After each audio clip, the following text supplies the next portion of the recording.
Welcome to the slop farm. Enjoy the video. You begin by collecting exact evidence. Logs are your facts. Start the reproduction now in a sandbox so you can trigger the error drowned reliably. Once reproduced, capture system metrics and the exact input sequence. These show how the failure evolves. Make sure to snapshot the running configuration and binary versions because differences matter. Do this first to avoid chasing symptoms. It narrows causes, and it gives you a repeatable baseline for the next. Deeper debugging steps. Once you have a reproducible case, isolate single components by disabling non-essential features and testing.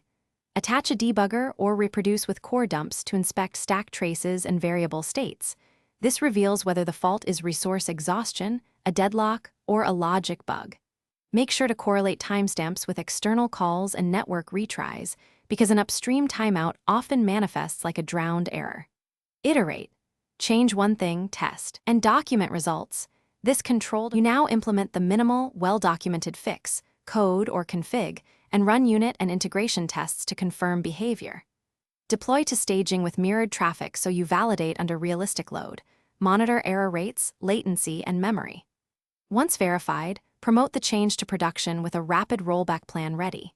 If the error returns, the key troubleshooting tip is to rerun the controlled reproduction while incrementally disabling integrations. That narrows whether the problem lies in internal logic or an external dependency.